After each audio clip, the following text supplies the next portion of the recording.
Hey, what's going on YouTube? Welcome back to another Season 7 League of Legends Champion Guide. Today, I'm going to be covering Jungle Rammus, the Armadillo. Okay. Rammus is a pretty solid early game jungler because he can put out a ton of map pressure as soon as the game starts. He's a pretty solid team fighter because of his AoE damage and of course his taunt, and he's pretty easy to pick up and learn. Rammus is also usually going to pick up a Thornmail because of his W and his E ability, and therefore his enemies are going to kill themselves. His decent damage return, and his very high tankiness also gives him some really strong 1v1 in the late game. Finally, although he is a tanky initiator, he is pretty good at taking turrets as well. His ultimate does some nice AoE damage, which is even stronger against structures, so all of those towers are not going to really stand a chance if Rammus has his ultimate available. Now, Rammus, however, has some pretty hard matchups, and mostly these are going to be those AP champions. Rammus is a very solid pick against a high AD team because he wants to rush a Thornmail, but of course against AP champions, he's not as effective. He's also got a very low skill cap and outplay potential, so after a while he will get kind of boring. However, he's still going to be really solid in your champion pool, especially against a high AD team. For our final con, Rammus' mobility is stopped by minions. He does have some pretty decent mobility because of his Q ability, but if people are hiding behind minions, you're not going to be able to get to them in order to taunt. For your Masteries, you want to go 18 Resolve and 12 Ferocity, grabbing Courage of the Colossus as your Keystone Mastery. This is a really easy keystone to proc on Rammus and will add some really solid tankiness. For the rest of the Masteries in your Resolve side, you want to pick up some Tenacity so you can actually get to people, and increase your tankiness and sustain as much as possible. We'll then want to go into the Ferocity side just to add a little bit more damage, which makes your ganks a bit more effective. Champions that are damaged by you will take a little bit more damage as well, which is fantastic because Rammus' AoE ultimate. For my rune page, since I'm only really picking Rammus against a high AD team, I'll go for attack speed reds, armor yellows, scaling magic resist blues, and armor quints. You're going to be incredibly hard to bring down even in the early game with those armor yellows and armor quints, and you can even start tower diving relatively early. Since there's usually going to be at least some forms of AP damage on the enemy team, we want to pick up that scaling magic resist, and just to get through the jungle a little bit quicker, we get the attack speed reds. If you wanted to be a more offensive Rammus or you didn't have armor quints, you could just go for something like attack damage instead, just to do a little bit more damage in the jungle and your ganks. For your summoner spells, you'll want to go with Flash and Smite. Smite is mandatory on junglers since you can clear through the jungle, secure objectives like Dragon and Baron, and buy your jungler item in the first place. You can even use your Smite offensively if you go for either a Stalker's Blade or a Skirmisher Saber, which both make your ganks even stronger. Now, Flash is very strong on Rammus because he can make all sorts of plays with it. A flash taunt on an unsuspecting victim is a really easy way to get your team a free kill. Although Rammus is already a very tanky champion, it's still going to be a really solid escape and can get you out of bad situations. Now let's look at your passive ability Spike Shell, which adds some really nice damage that comes from your armor. Basic attack seal between 8 and 20 based on level plus 10% armor bonus magic damage, which is amplified by 50% bonus magic damage while defensive ball curl is active. So this passive here is part of the reason you'll want to pick Rammus against a high AD team because you'll be able to max armor and therefore your basic attacks are going to be doing more damage. Even though you're going to be a very tanky champion with all this armor, you're still going to hit pretty damn hard considering all this bonus damage. This is an innate ability, so all you have to do is right click and enjoy that bonus damage, but keep in mind whenever defensive ball curl is active, it does 50% more. Your Q ability is Powerball, and this is your main source of mobility that can get you to those targets so you can actually taunt them. When activated, Rammus tucks into a ball and begins to roll, channeling up to 6 seconds, becoming unable to use basic attacks or to cast Puncturing Taunt, but gains between 25 and 39.2 based on level % bonus movement speed per second over the duration, up to a maximum of 150 to 235 based on level % bonus movement speed. Rammus stops rolling upon colliding with an enemy, knocking back all nearby enemies 100 units over 0.75 seconds, dealing them magic damage and slowing them for 1 second.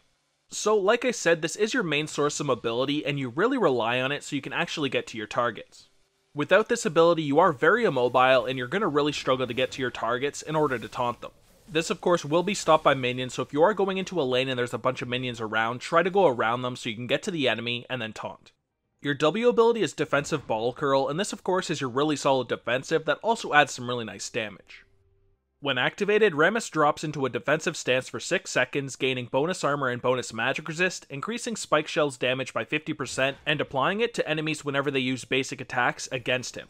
Rammus is also slowed by 60% for the duration.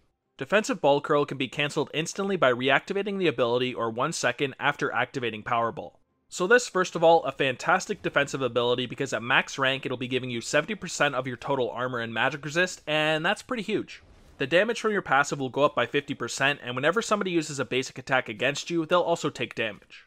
It's great for clearing through the jungle because the monsters will take damage back whenever they attack you, and of course you're going to have more armor.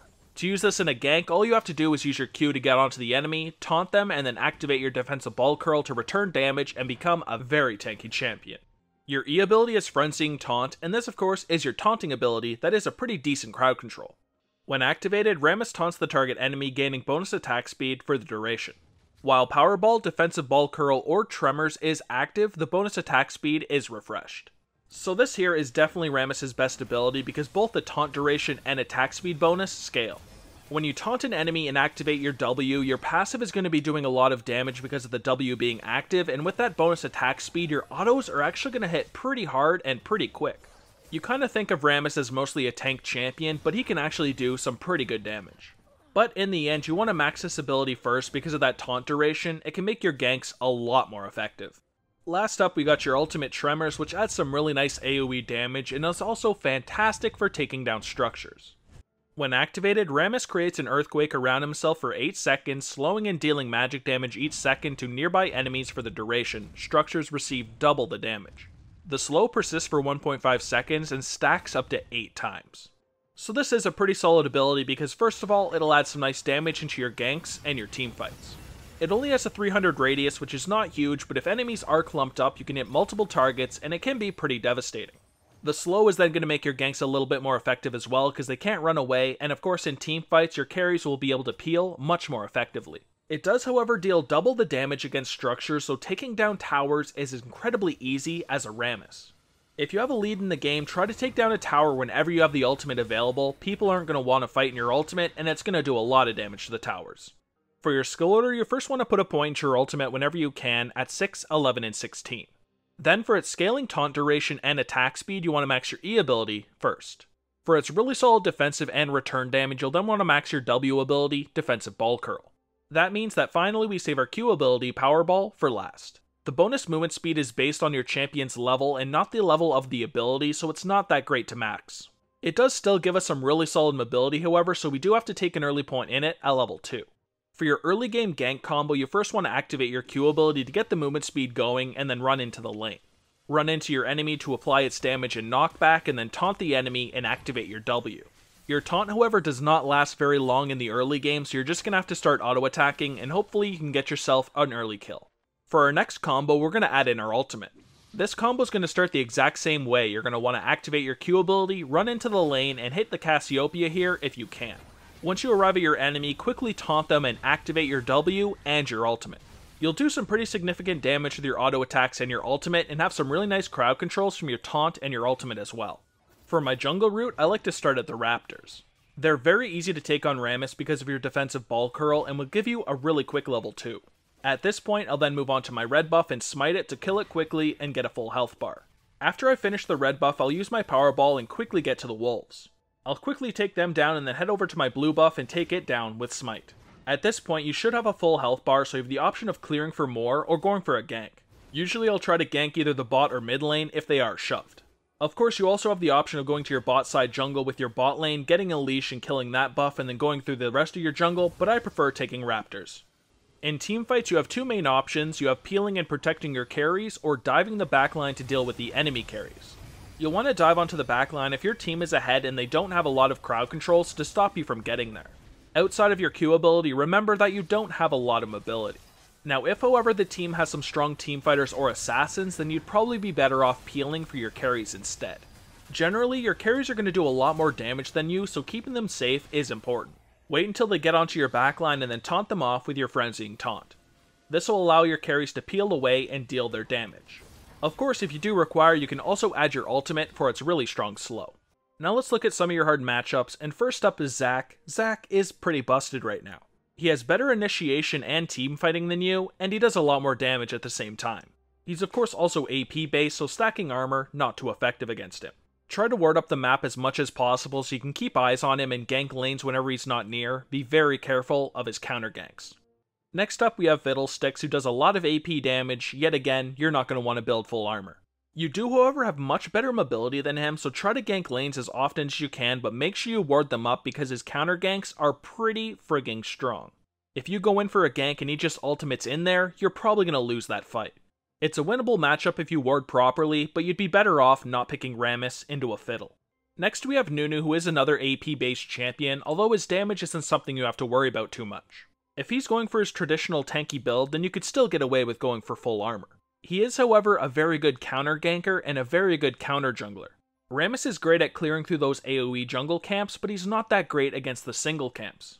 Nunu will be able to sweep in with those smite consumes and take camps away from you, try to ward as much as you can. Last tier you have Shaco, and although he is an AD champion, he's usually going to be able to kill you multiple times in the early game if you're not careful. You'll want to make sure you ward the entrances of your jungle because if a Shaco catches you off guard, you're pretty much screwed in the early game. Once you do get a bunch of armor, however, Shaco will be pretty easy to deal with, so all you have to do is try to gank as much as you can, and of course clear your jungle. Also, try to keep track of where Shaco is at all times. Alright, now let's finish this off with your item build, which starts with a Hunter's Talisman, refillable potion, and a warding totem. For your core build, you have the Skirmisher's Saber enchanted with Cinderhulk, a Thornmail, and a Deadman's Plate. The Cinderhulk will give you a really nice health pool and an AoE burn that makes getting through jungle camps incredibly easy. Since we already have a pretty decent health pool because of the Cinderhulk, we can then go right for the Thornmail. This will give you a really high amount of armor, and whenever you taunt a target, they're going to be taking a lot of damage back because of the return damage. Then for yet again more tankiness and some nice mobility as well, we go for the Deadman's Plate. For your boot options, you have Ninja Tabis against high AD teams, Merc Treads against high AP and CC heavy teams, Boots of Swiftness for all-around mobility, and Boots of Mobility for quicker ganks and roams. For our item pool, we first have the Abyssal Mask. This will give you some really nice magic resist and health, but also give you 10% increased damage, which is pretty nice on Rammus. It's definitely my go-to magic resist item on Rammus. Another really solid magic resist item, however, would be the Spirit Visage. It gives you some really solid tankiness, and that increased healing is really solid as well, especially if you go for something like a Warmogs. Now, if you instead wanted to go for a mix of magic resist and armor, you could get the Gargoyle Stoneplate. This gives you a really nice amount of both, and the activation is a really solid way to get through very bursty times in a team fight. Now, if you're then looking for some added armor, you could get either a Randuin's or a Frozen Heart. Randuin's is going to be really solid against high crit champions like Yasuo, and Frozen Heart is really solid against those attack speed heavy teams. The 20% CDR, also a pretty damn nice thing to have. The Adaptive Helm is also potentially a really strong item. If you're against champions that spam the same ability over and over again, like Rumble Flame Spitter or Rise's Q, this is a really solid item since you'll take 15% reduced damage.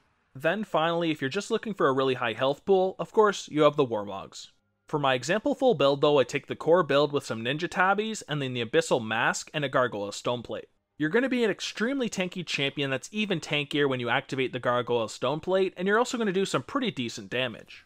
You're going to do some pretty decent damage yourself, but you're also going to make the enemies do damage to themselves. But that, ladies and gentlemen, is everything I've got for Jungle Rammus. Don't forget to check out the video description below for a link to all of my social medias. I do also have a Discord server, so if you do need any additional help or you just want to hang out, then please feel free to join. We have a lot of people in there, and a lot of them love to help anybody who needs it. I also have a second Let's Play channel, so if you enjoy Let's Plays, please also check out my second channel. But other than that, thank you guys so much for checking out the video. I really do appreciate it, and I hope you enjoyed it, and I will see you guys in the next one. Take it easy, and peace.